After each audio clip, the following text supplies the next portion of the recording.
Армысыздар, құрметті көрермендер, тікелей эфирде сөзіңіз аузыңызда бағдарламасы және оның жүргізушісімен Мерлан Алтынбек. Бүгінгі хабарымызды әлеуметтік жобаларға арнауды жөн көрдік. Өйткені бүгін облыстық әкімдікте облыс әкімінің орынбасары Сара Нұрхатова бастаған комиссия мүшелері мүмкіндігі шектеулі тұлғаларға арналған үздік әлеуметтік жобаны таңдаған болатын. Ұсынылған 10 жобаның ішінде Мәртөк аудандық жастар ресурстық орталығының басшысы Мұрат Айназаровтың «Менің сүйікті үй жануарым» жобасы үздік үштікке енген болатын.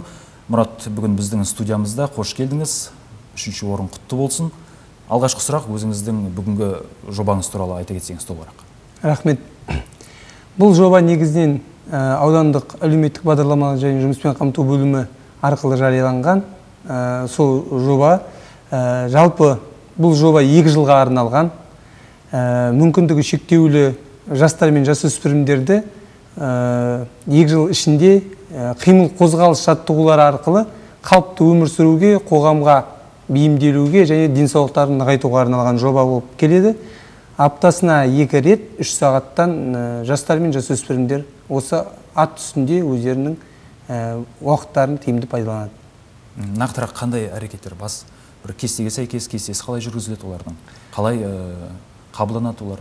Жалпы бұл жасөспірімдер кестеге сәйкес жүргізіледі жұмыстары. Себебі аптасына 2 рет келгенде алдын ала кімнің келетіні, оның ата-анасымен, әлеуметтік қызметкерлермен бірлесіп, солардың жұмыс уақыттарына сәйкестендіріліп жасалады кесте.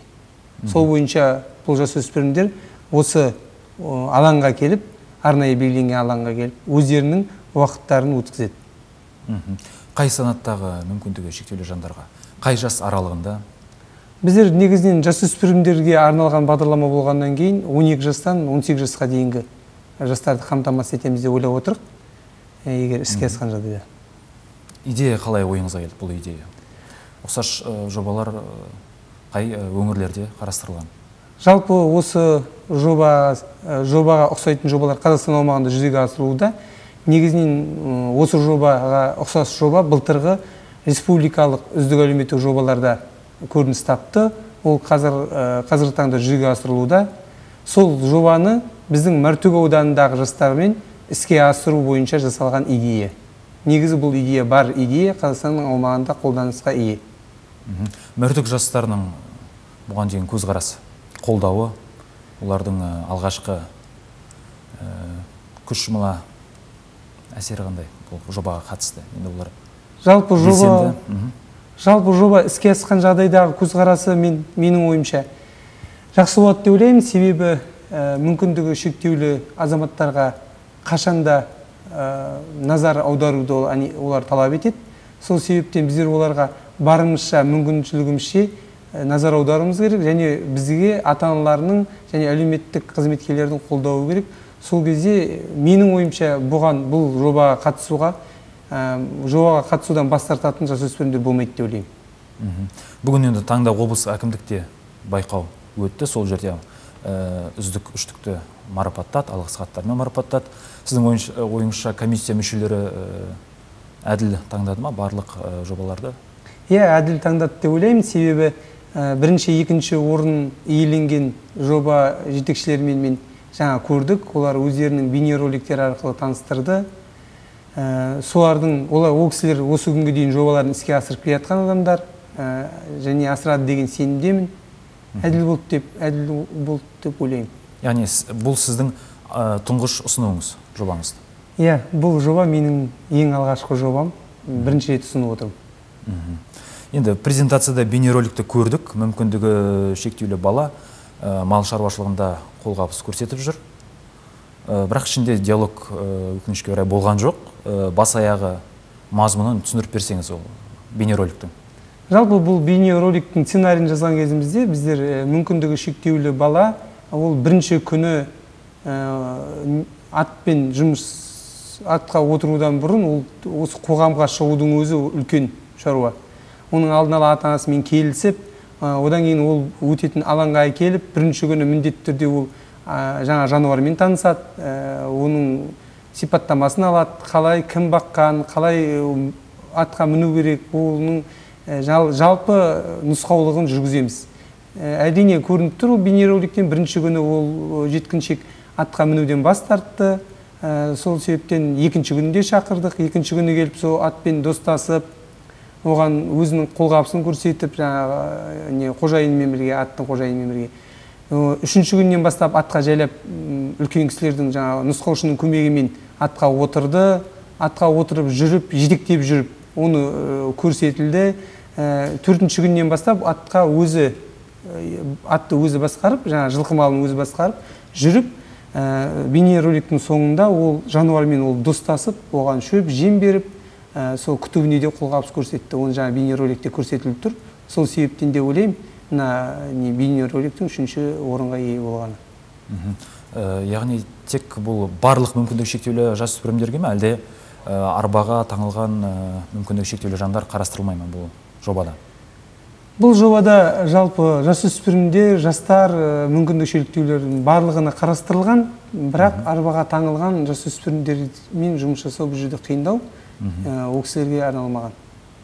Жалпы бұл жобаның басты ұраны еңбек, бәрінде жеңбек дейсіз ғой? Иә, еңбектену керек. Бұл мүмкіндігі шектеулі жастарды, жасөспірімдерді қоғамға бейімдеуіміз керек. Сонымен қатар қалыпты қимыл қозғалыс жаттығулары арқылы қалыпты өмір сүруде денсаулығын нығайту болып табылады. Мақсаты сол. Ұқсас жобалар туралы айта кетсеңіз, қай өңірлерде асырылды және нәтижелері қандай қазіргі таңда? Осыған ұқсас жоба Қостанай облысында жүзеге асырылды. Ол 2014 жылғы өткен жылғы әлеуметтік жобаларға қатысты республикалық.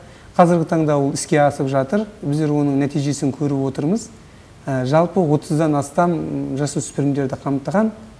Олар өздерінің нәтижесін беріп жатыр. Енді жобаны іске асыру үшін Мәртөктегі база туралы нақты құрамын ішінде нақты не бар, қандай жабдықтармен қамтамасыз етілген, жабдықталған сол жөнінде? Жалпы бұл жобаны жүзеге асыруға қажетті алаң біздің Мәртөк селосында ол бар. Барлығыңыз білетіндей осы Елек өзені біздің ауданның үстінен өтеді. Сол Елек өзенінің жағаларында жерінің өзі құмды алаңқайлары бар, алаңдар. Сол алаңда жүзеге асырылатын болады. Себебі, ол жер таңдап алудың себебі, егер аттан, жылқыдан малынан құлаған жағдайда жасөспірімдердің дене жарақаттарын алмауына байланысты, басқа да жарақаттар алмауына байланысты алынады. Жалпы қолға үйретілген жануарлар біздің Мәртөк селосында бар, мұндай азаматтар. Жалпы нұсқаушы да жоғары білімді. Бұл жастармен жұмыс жасайтын мамандар жеткілікті. Енді байқауда бірінші орында «Доброе сердце» деген жоба алды. Олардың ұсынған жобалары тек физикалық мүмкіндік емес, ойлау қабілеті тежелген балаларға, жасөспірімдерге арналған балабақша салу болды. Сіздің ойыңызша бұл жобада ой қабілеті тежелген балалар үшін қиындық туғызбай ма, олармен жұмыс жасау бұл жобаның аясында? Бұл жобаның аясында ондай қиындықтар туады деп ойламаймын. Себебі бұл жобада қимыл қозғалыстар арқылы барлық жаттығулар арнайы нұсқаушының бақылауында жүзеге асырылады. Яғни бәрі қадағаланады? Бәрі қадағаланады. Басынан аяғына дейін. Ол жасөспірімді сол алаңға әкелетін ата-анасынан бастап, сол жерге келуінен бастап, сол жерден шығарып салуына дейін жағдай қарастырылады. Себебі біздер жасөспірімдермен жұмыс жасаймыз. Ол жаңа мүмкіндігі шектеулі болғаннан кейін де оған қойылатын талап та екі есе артады деген сөз. Жалпы мүмкіндігі шектеулі жандардың өмірге деген құштарлығына қарап, 12 мүшесі сау болса да, өмірге шүкіршілік етпей жүрген өкінішке орай тұрғындарымыз бар. Олар керісінше мүмкіндігі шектеулі жандардан үлгі алу керек деп ойлаймын. Ал енді сіздің ойыңызша жалпы қоғамда мүмкіндігі шектеулі жандарға деген көзқарас қандай? Жалпы көшеде болсын? Қоғамда мүмкіндігі шектеулі жандарға деген көзқарас қалыпты деп ойлаймын. Жалпы біздің қазақстандық халықтар қамқор, кішіпейіл болып келеді. Сол себептен оларды бөлектеу, не шеттету әрекеттерін өз басым көрген емеспін. Қолдан келгенше қолғабыс жасап жатқан жерлерге көп куә болып келе жатырмын. Яғни белгілі бір жағдайларда мүмкіндігі шектеулі азаматтарға алдына кедергі түскен кезде көмектесіп жүрген адамдарды жиі көрдіңіз сіз? Иә, себебі үйінен отбасынан дұрыс тәрбие алған жалпы қоғамға деген көзқарасы дұрыс азамат, ол міндетті түрде мүмкіндігі шектеулі азаматтарды көргенде оған қолғабыс жасауға өзінің бір парыз ретінде қарайды деп ойлаймын. Сол себептен қолғабыс жасайды, міндетті түрде жасау керек. Мәртөктегі жағдай қандай? Мүмкіндігі шектеулі жандардың өмір сапасын арттыру жағынан. Өмір сапасын арттыру жағдайынан бізде Сырт көзге жалпы мемлекет тарапынан барлық жағдайлар жасалып жатыр.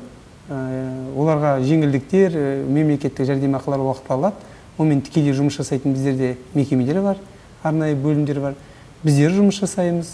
Жалпы мүмкіндігі шектеулі азаматтармен жұмыс нақты, тұрақты түрде жұмыс жүргізілуде. Енді орталықтың атқарылған іс-шараларын айта кетсеңіз, бұл тақырыптан бөлек, бұл жобадан бөлек жастармен іс қалай жүріп жатыр, Мәртөк жастарымен? Алдағы жоспарлар? Жалпы жастармен жұмыс жөніндегі ресурстық орталық құрылғанына биыл 2-ші жыл, 2014 жылдың қаңтарынан бастап барлық облыстарда, аудандарда орталықтар құрылды. Біздің негізгі мақсатымыз жастармен жұмыс жасау, оның ішінде жастарды психологиялық, құқықтық түрде қолдау көрсету, оларға тегін кеңестер беру. Негізгі біздің жұмысымыз жастардың мекен-жайы бойынша жұмыстар жүргізу. Біз сол жұмыстарды жүргізіп келе жатырмыз, және жастарға арналған мемлекеттік бағдарламаларды түсіндіру болып табылады. Ол шаралар іске асуда.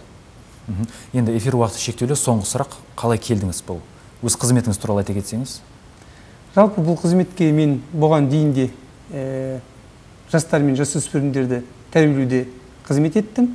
Осы жұмысқа келгенге дейін мен 6 жыл Мәртөк мектеп гимназиясының, нөмір 2-ші Мәртөк мектеп гимназиясының директордың тәрбие жөніндегі орынбасары болып қызмет атқардым. Осы ресурстық орталық ашыларда ұсыныс жасалып, осы ұсыныс бойынша осы жерге келіп жұмыс жасаудамын.